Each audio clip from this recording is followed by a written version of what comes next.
ሰላም ጤና ይስጥልን በመላው ዓለም የምትገኙ የተወደዳችሁ የሮሃ ቲቪ ተከታታዮች የታህሳስ 20 2018 ዓ.ም የረፋድ ዜናዎችን ይዘንላችሁ ቀርበናል። በወሎ ቀጠና ያገዛዙ የኮማንዶ ጦር በፋኖ ሲደመሰስ ቴዎድሮስ እዝ ደግሞ ህግ የማስከበር ስራዬን እየሰራው ነው ሲል ገልጿል። ዝርዝር የግንባር መረጃዎችን ይዘናል። ለደብረ ብርሃን ተፈናቃዮች እርዳታ ሲያሰባስብ የነበረው ቲክቶከር ታኩር ዛቻና ማስፈራሪያ እየደረሰበት እንደሆነ አስታውቋል። ሰሙታላችሁ። የሱዳን ጦር ኃይል በኢትዮጵያ በኩል ሊከፈትብኝ ነው ላለው የፈጥኖ ድራሽ ኃይሉ ጥቃት ምላሽ እንደሚሰጥ አስጠንቅቋል።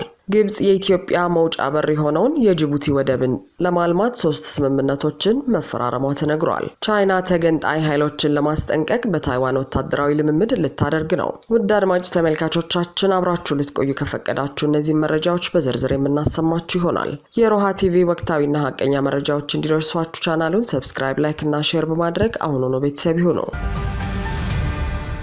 በወሎ ቀጠና ያገዛዙ የኮማንዶ ጦር በፋኖ ሲደመሰስ ቴዎድሮስ እዝ ደግሞ ህግ የማስከበር ስራዬን እየሰራው ነው አለ። መብረቅ ክፍለ ጦር በምዕራብ ወሎ ግንባር ወግዲ ወረዳ ውስጥ ፓራ ኮማንዶዎችና የፖሊስ አባላት በመደምሰስ ታላቅ ድል ተጎናጽፈዋል። ትናንት ታህሳስ 19 2018 ዓ.ም ሌሊት የአፋብኃ ምስራቅ አማራ ቀጠና ሚኒሊክ እዝ ንጉስ ሚካኤል አሊኮር መብረቅ ክፍለ ጦር ከወግዲ ከተማ 17 ኪሎ ሜትር ርቀት ለሚ ተብላ በምትጠራው ታዳጊ ከተማ ውስጥ ካቢ የተባለ ስፍራ ላይ የፋሽስቱ አብይ አህመድ ወንበር ጠባቂዎች ክፉኛ የተመቱ ሲሆን 3 ፖሊሶችና 10 ፓራ ኮማንዶዎች በድምሩ 13 ያገዛዙ ኃይል አባላት ተደምስሰዋል። ንስሮቹ በሰሩት በሌሊት ኦፕሬሽን ከ5 በላይ ፓራ ኮማንዶዎች ቁስለኛ ሲሆኑ 22 የሚሆኑት ደግሞ ወደ ሽነት ገደል ገብተዋል። ገደል ከገቡት መካከል በርካቶች በህይወት መትረፍ እንዳልቻሉም ለማረጋገጥ ተችሏል። የአየር ወለድ ኮማንዶ እዝ 105ኛ ክፍለ ጦር ኮማንዶዎች ለሚ የሚገኘውን ፓራ ኮማንዶና ፖሊስ ለማትረፍ ከወግዲ ወረዳ ተንቀሳቅሰው የነበረ ቢሆንም ፋኖቹ መንገዱን በእሳት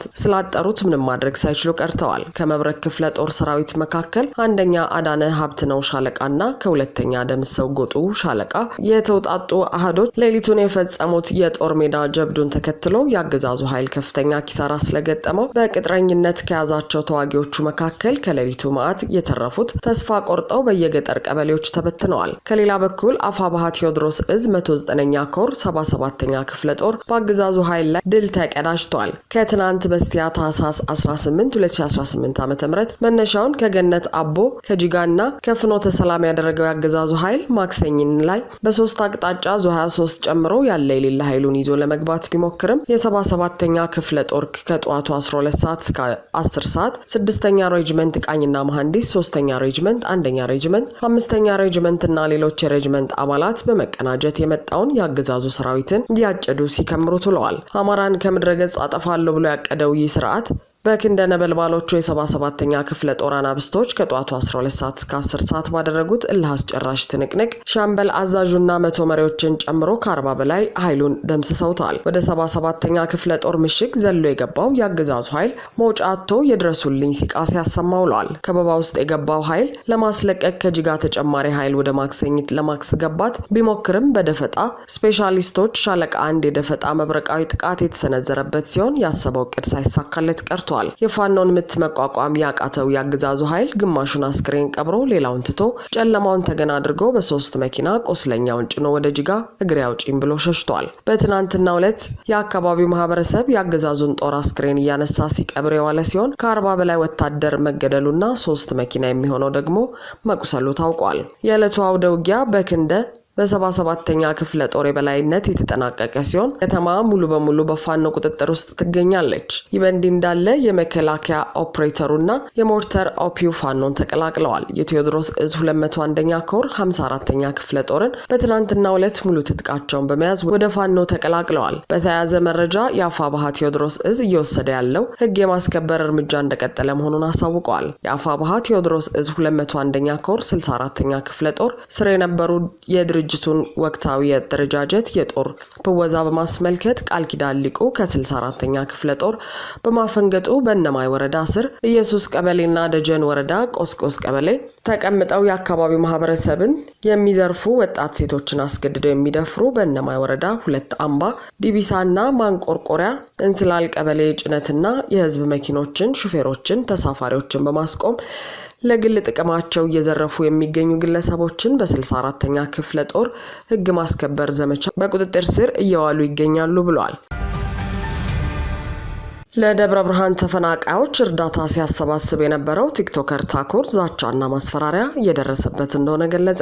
ወጣቱ ቲክቶከር ታኩር ስራ መስራት አልቻልኩም፣ ዛቻና ማስፈራሪያ እየደረሰብኝ ነው ሲል መናገሩን የሚገልጽ መልእክት በተለያዩ ሚዲያዎች እየተሰራጨ ነው። ቲክቶከሩ ታኩር ሰሞኑን አግማስ ኢትዮጵያ በተሰኘው ድርጅት በኩል ለደብረ ብርሃን ተፈናቃዮች የገቢ ማሰባሰቢያ መርሃ ግብር በተለያዩ የሶሻል ሚዲያ አማራጮች ሲያደርግና ቀና ልብ ያላቸው ሁሉ ወገኖቻቸውን እንዲደግፉ ጥሪ ሲያስተላልፍ እንደነበር ይታወሳል። ሆኖም ይህ ለሰብአዊ ድጋፍ የተደረገውን የገቢ ማሰባሰቢያ የብልጽግናው አገዛዝ እንዳይካሄድ ከማገዱም በላይ በአቶ ወርቁ አይተናው በኩል የተደረገን ድጋፍ እንዳትቀበሉ ብሏል። በተጨማሪም ምንም አይነት የገቢ ማሰባሰቢያ ድጋፍ በማህበራዊ ሚዲያ እንዳይከናወንና የተፈናቃዮች ረሃብም እንዲቀጥል መግለጫ መስጠቱ አይዘነጋም። ታዲያ ታኩር በመልእክቱ ምንም በማላውቀውና ለተቸገሩ ወገኖች እንድረስ በማለቴ እንዲሁም ከሰዎች ጋር በጋራ በመሆን ተፈናቃዮች ያሉበት ቦታ ድረስ በመሄድ የሰብአዊ ድጋፍ ለማድረግና የበኩሌን ለመወጣት በመሞከሬ ስራ ቦታዬ ድረስ እየመጡ እያስፈራሩኝ ነው ማለቱን ወሎ አዲስ ሚዲያ ዘግቧል። ቲክቶከሩ ይህን በጎ ተግባር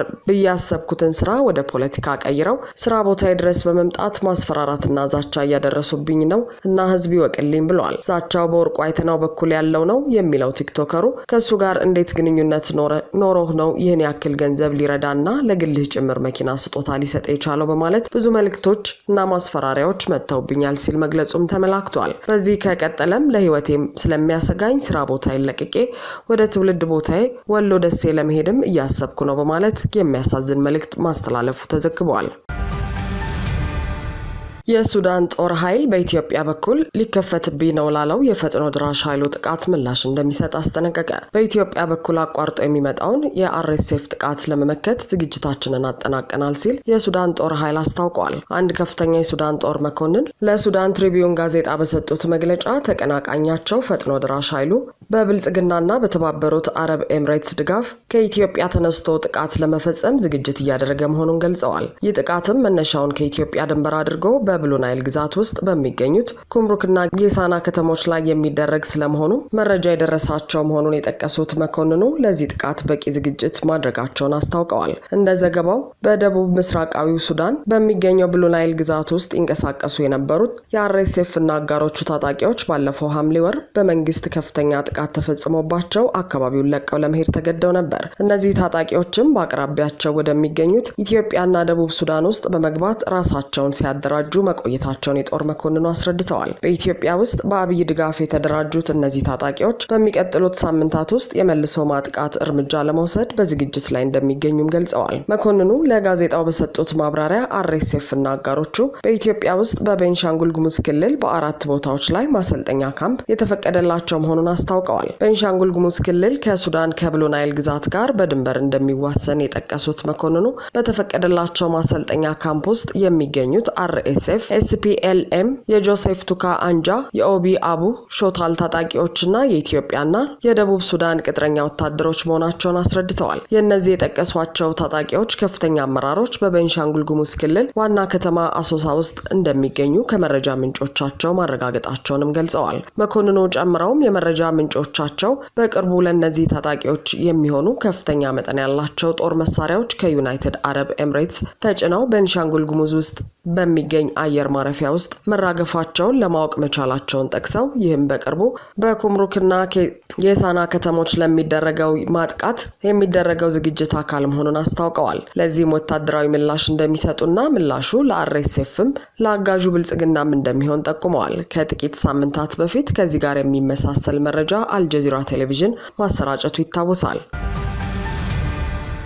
ግብጽ የኢትዮጵያ መውጫ በር የሆነውን የጅቡቲ ወደብን ለማልማት 3 ስምምነቶችን መፈራረሟ ተነገረ። ግብጽ በአሰብና ጅቡቲ ወደቦችን ለማልማት ስምምነት ላይ መድረሷን የተመለከተው መረጃ ባለፈው ሳምንት መውጣቱን ተከትለው የቀጠናው ውጥረት ከፍ እያለ መምጣቱ ይታወቃል። ይህ በእንዲህ እንዳለ የእነዚህ ስምምነቶች አንዱ አካል የሆነው የፊርማ ስነ ስርዓት በዛሬው ዕለት በጅቡቲ ውስጥ መከናወኑ ተነግሯል። በዛሬው ዕለት የግብጽ ባለስልጣናት ወደ ጅቡቲ በማቅናት 3 ስምምነቶችን ተፈራርመዋል። ስምምነቶቹን የፈረሙት የግብጽ የኢንዱስትሪና ትራንስፖርት ሚኒስትሩ እንዲሁም ምክትል ጠቅላይ ሚኒስትር ካሚል አልዋዚር በጅቡቲ ወደቦችና ነጻ ዞን ባለስልጣን ጉብኝት ባደረጉበት ወቅት ነው። የመጀመሪያው ስምምነት በጅቡቲ ወደብ ላይ ዘርፈ ብዙ አገልግሎት የሚሰጥ ትልቅ የኮንቴነር ተርሚናል መገንባት የሚል ነው። ይህ ተርሚናል አዲስ የሚገነባ ሲሆን በስምምነቱ መሰረት በሽርክና የሚተዳደር ይሆናል። ሽርክናው ደግሞ በግብጽ መንግስት ስር በሚተዳደረው ማሪታይም እና ላንድ ትራንስፖርት ኩባንያና በጅቡቲ መንግስት ባለቤትነት ስር በሆነው ግሬት ሆርን ኢንቨስትመንት አማካኝነት እንደሚሆን የስምምነት ሰነዱ ያሳያል። ፕሮጀክቱ በሁለቱ ሀገራትና በዓለም አቀፍ ደረጃ ያለውን ንግድ ልውውጥ